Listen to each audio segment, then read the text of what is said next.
Danes ste, gospod predsednik, premislili Slovenijo 2 desetletij.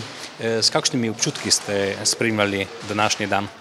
Jaz sem zelo vesel, da se je lepo posrečil ta dokaj naporen projekt, glede na to, da je bilo potrebno zbrati prispevke in povabiti k sodelovanju državne svetnike 4 sklicev državnega sveta. V velikem številu so se odzvali z kakovostnimi prispevki. Zelo aktivno vlogo so odigrali tudi predsedniki državnega sveta, se pravi poleg mene tudi 3 dosedanji predsedniki državnega sveta, tako mislim, da bo kar zanimiv ta zbornik, ki ga bomo izdali, ker bo dal zelo tak kritičen, nekonvencionalen pogled na to, kaj se je v Sloveniji dogajalo v preteklih 2 desetletjih in zakaj. Še prej pa bo vse skupaj seveda objavljeno na spletnih straneh tako državnega sveta kot na Sledar TV. Sicer pa se najbrž že pripravljate tudi na praznovanje ob 20-letnici svojega dela. Tako je, ta naš posvet, ki je bil posvečen 20-letnici države Slovenije, je potekal ob 19-letnici delovanja državnega sveta. S tem smo tudi zaključili današnje srečanje, torej s povabilom na praznovanje 20-letnice delovanja državnega sveta, ki bo prihodnje leto ob podobnem času, se pravi ob izteku mandata tega sklica državnega sveta. Seveda smo slišali precej zanimivih razmišljanj in premislekov. S kakšnimi cilji pa zrete in gledate v prihodnost? Na današnjem svetu je bilo nekaj seveda zelo zanimivih prispevkov, analiz iz različnih področij. Če bi poskušal v enem kratkem stavku neko rdečo nit razmišljanj opredeliti, bi rekel takole. Skupna je bila ocena, da je Slovenija vse bolj zaostaja, da je prišla v neko razvojno paralizo, da je nujna temeljna sprememba neke temeljne družbene pogodbe, katere temeljna naloga mora biti sprostiti zopet ustvarjalne sile državljanov Slovenije, ki so v preteklih obdobjih prihajale močno na dan, sedaj pa se s to ureditvijo vse slabše spopadamo s tem, da se soočamo z možnostmi in težavami, ki jih povzroča globalizacija. Na globalizacijske izzive se bomo morali znati odzvati mnogo bolj inovativno, kot je bilo to do sedaj v Sloveniji možno videti. To je bila nekako rdeča nit, ki sega od področji vzgoje, izobraževanja, razvojno-raziskovalne dejavnosti, do odnosa do okolja, kulture, znanosti in pa do temeljnih operativnih gospodarskih odločitev, ki jih v sedanjem obdobju ne sprejemamo dovolj kakovostno in v pravih smereh. Hvala lepa, gospod predsednik. Hvala. Doktor Kristan, vaš mandat je bil od leta 1992 do leta 1997.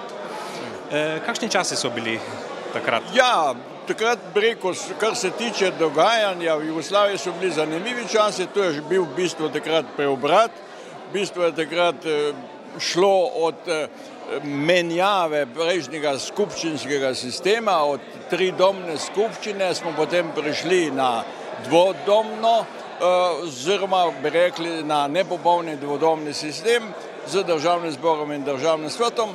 In za mene je to bilo interesantno, ker jaz sem kot pravnik, ki sem se tudi teoretično ukvarjal s problemi parlamentarizma, sem se pravzaprav zelo aktivno vključil v problem drugega doma in moram reči, da sem uspel s tisto sestavo takratno, ki je bilo zanimiva, sem uspel pravzaprav določene cilje, smo uspeli uveljaviti in se je državni svet pravzaprav začel postavljati dejansko kot nek korektiv državnega zbora, ki je pravzaprav bil preko interesanten, je bil državni svet zaradi tega, ker ni ista institucionalna podlaga za delovanje, kot je državni zbor. Državni zbor je preko voljen na podlagi list političnih strank, medtem ko je državni svet pa preko interesno telo, ki je črpalo svoja stališča iz druge delegatske baze.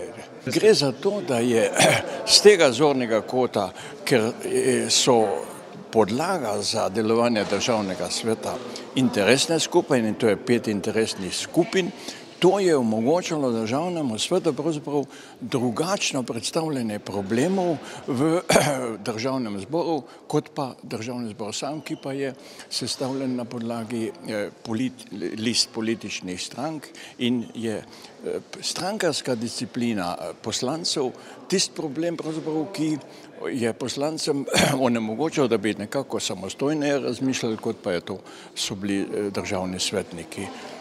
Tudi za mene je bil ta mandat, bi rekel, interesanten, ker mi smo uspeli tudi uveljaviti državni svet kot nepopolni drugi dom tudi v mednarodnem okviru.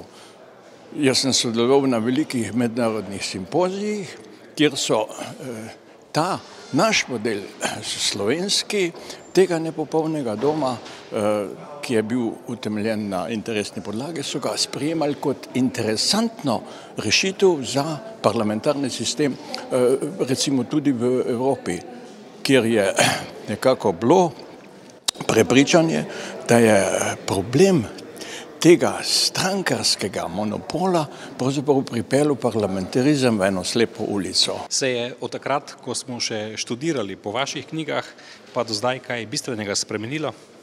Ja, zdaj, kar se tiče te politike in parlamentarizma, spremenilo se je, v tem smislu se mi zdi, da je dejansko sedaj na boljše ali na slabše? Na slabše, v tem smislu, da dejansko poslanci sedaj, če jih gledam, dejansko niso več poslanci to, kar je bilo mišljeno, da predstavljajo glas ljudstva in da odločajo po svoji vesti.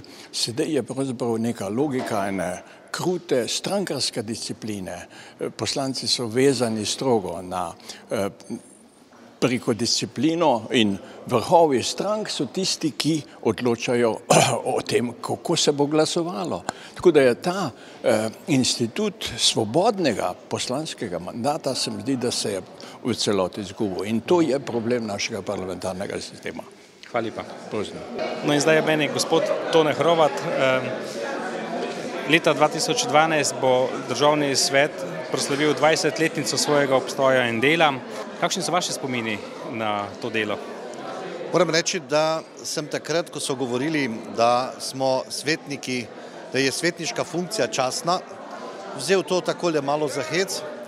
Danes pa lahko rečem, da mi je veliko čast, da sem doživel prvi, drugi mandat v Državnem svetu.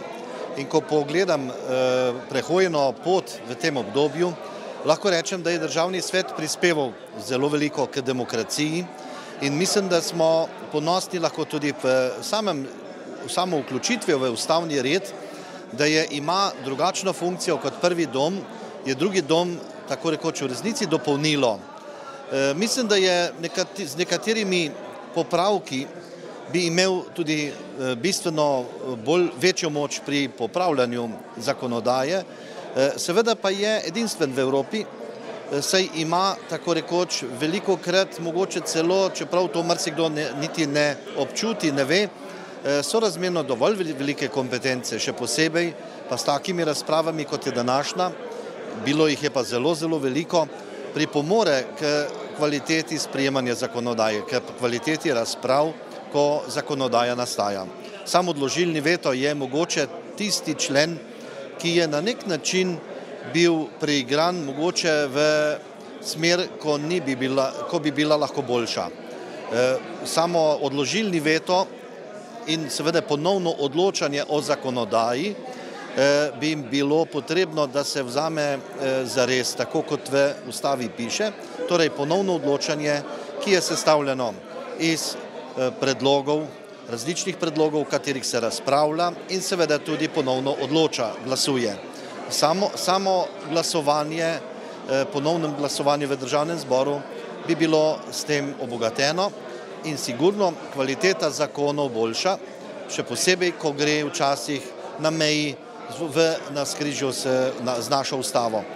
Mislim pa, da je struktura Državnega sveta v vseh obdobjih bila zelo zanimiva, predvsem zelo bogata, kar se tiče razumnikov.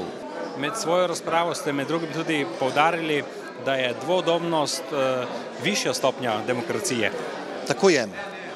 Sam parlament, večstrankarski sistem bi lahko rekli prva stopnja demokracije ali pa pogoj za demokracijo. Država, ki ima parlament z dvemi domovi, sigurno pomeni višja stopnja demokracije, ker se različna odločanja ali pa zakonodaja na nek način ohladi. Kot je Washington rekel, ko je pisal ustavo v Ameriki. Mislim pa, da je še posebej pomembno, da se sme vključevati v razprave tudi civilna družba. Mi smo velikokrat civilno družbo jemali mogoče neresno. Mislim pa, da je vključevanje civilne sfere, nestrankarskega razmišljanja pri krojenju in postavljanju zakonodaje zelo pomembno. To je pa tretja stopnja naše demokracije, ki pa jo je treba še gladiti in še nadgrajevati. In državni svet je sigurno prostor, v katerem se to da. Kaj bi državnemu svetu zaželeli ob njegovi 20-letnici? Zaželil bi, da je v bodočnosti zelo aktiven pri vzpostavljanju razmerij med različnimi poli politike, v vzpostavljanju razmerij politika, civilna družba in stroka, predvsem pa, da bi se znal vključiti tudi v razmerja, da bi nastajali stebri moči, ki bi delovali v prid vseh državljanov, ne samo posameznikov, ki na nek način ropajo po naši lepi deželici. Tukaj se mi zdi, da mu želim veliko sreče v teh razpravah vnaprej, predvsem pa sreče pri uspehih. Hvala lepa za vaše razmišljanje. Hvala lepa. Ja, poglejte, jaz se posebno spominjam tega mojega mandata, ko sem predsednik državnega sveta. Namreč kot nevešč politik sem se šele znašel v nekaj mesecih in sem sploh se zavedal, kam sem sploh prišel. Ker ta hiša demokracije je seveda tako raznolika, tako nepredvidljiva, da sem kot predsednik funkcioniral šele po določenem času, tako kot so tudi pričakovali od mene. Skratka je državni svet kot nepopolni drugi dom, bi rekel, za nekatere zelo nepotrebna inštitucija. Za nekatere pa, bi rekel, s tem priznanjem, da je treba nek korektiv imeti v državi, kot je Slovenija, kljub majhnosti. Seveda 20-letno obdobje pa je povezal s tem, to je danes tema tega posveta, da pravzaprav smo prehodili neko pot, kot se danes že omenil, od rušenja Berlinskega zidu pa do danes, da je Slovenija prestala test svoje zrelosti, da so pa nekatere pomanjkljivosti, zlasti v gospodarstvu in tudi sicer izven gospodarstva, to je pa dejstvo. Da se danes soočamo zaradi nepripravljenosti, recesije in drugih okolij, ne smo nepripravljeni in to je posledica tega, da smo živeli dosti razkošno, dosti široko in da bo treba skrčiti nekatere zadeve, pospešiti gospodarski potencial in potem smo lahko ponovno pohvalili, da smo Slovenci prispevali nekaj k blaginji in socialne varnosti naših državljanov. Vaš mandat je bil od leta 2002 do leta 2007. Se je po vašem mnenju od takrat, od vašega mandata do zdaj, kaj bistvenega spremenilo? Jaz mislim, da ne. Ni se spremenilo bistveno.